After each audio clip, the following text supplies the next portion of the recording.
It's an extreme rarity that the succeeding season manages to outdo the accomplishments of the preceding one across all departments. We've been witness to how some of the amazing work has often found its lid open next to a gnawing den of a waste whenever the follow-up season was contemplated. Take for example the likes of Sacred Games and Mirzapur, of course. Although some would argue that the second season of Mirzapur, if not as good, was probably not as bad as some had claimed it was. But what are the success criteria for the follow-up season to winkle glory from the exploits of the previous one? I mean, everyone wonders how the second season will ever going to top up the first one. How exactly, one asks. I picked up my mobile, dreading this consternation to watch the second season of The Family Man. Welcome to the Review Diaries, where I view and review the movies and series. Please remember to leave your comments underneath and remember to subscribe and hit the bell icon so that I could be inspired to post more such contents in future. On a scale of how good the screenplay is, it checks out all the boxes of an engaging thriller. In fact, it is foolish to expect a story about a man who is juggling two extremely opposing ends of his life any differently.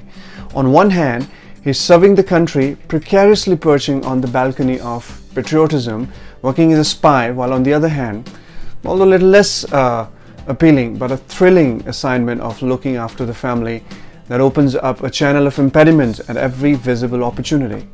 Both these assignments are tiresome for him, to say the least, yet he soldiers on. The unbridled enthusiasm never really leaves the face of Manoj Bajpayee, even when he's under immense pressure to keep himself afloat on the podium of duality. Some of the series have often found guilty of pitting the season against each other on quality, neatness and drama quotient, pushing the buttons on competition, reveling in the presentation of constantly comparing the strengths and weaknesses of each other. Even before the easily fooled audience or the persistently insolent critics dig out the shortcomings with tenacity, the makers unfortunately have already numbed the bum in a foolhardy manifestation. Frankly, it was not the case with The Family Man. It definitely spiraled out of a breed from another world. The second season begins with an arduous task of finding a proper footing next to the epic home run delivered by its predecessor. It goes without saying that season 2 is nothing like season 1. Perhaps that piqued my interest. I mean, apart from borrowing the general tone of merriment that beguiled the nation a couple of years ago, amassing fine etchings on the canvas, it provided wholesome entertainment without deriding our intelligence. The cast from season 1 continues to carve a niche in season 2, as if in the mind of their own.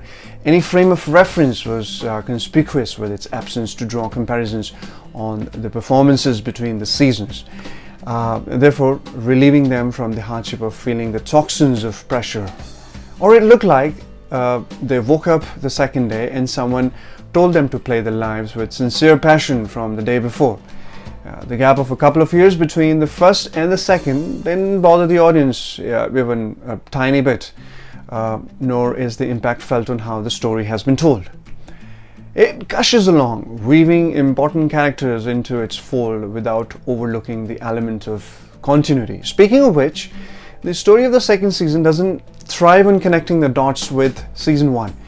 What we stand to witness in this crazy transition across realms is few regrets and misconducted decisions that lay the emotional foundation for season 2. The characters of Manoj Bajpayee and Priyamani continues to bring the unsaid coldness from season 1, even as the couple tries to fend off this punishing feeling of discomfort around each other, especially Priyamani, who is going through her own emotional distress and is therefore seeing a therapist.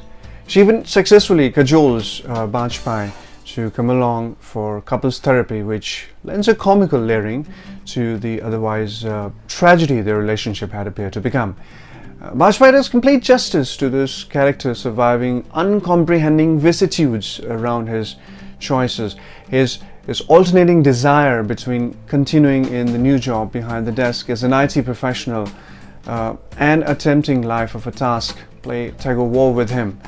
The scintillating add to the compelling crowd of genius is Samantha Akineni, whose portrayal of a Sri Lankan Tamil extremist pulls us into the core of a well-drafted character that packs layer upon layer of mystery.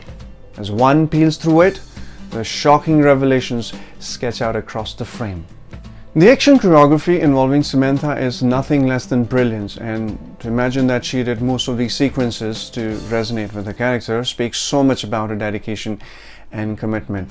The story, in stark contrast to the previous season, thoroughly juices up every leading character of the series, including the daughter of Bajpai, who has fronted a warped psychological tale of her own, whose very existence acts as an overwhelming undercurrent to the main story.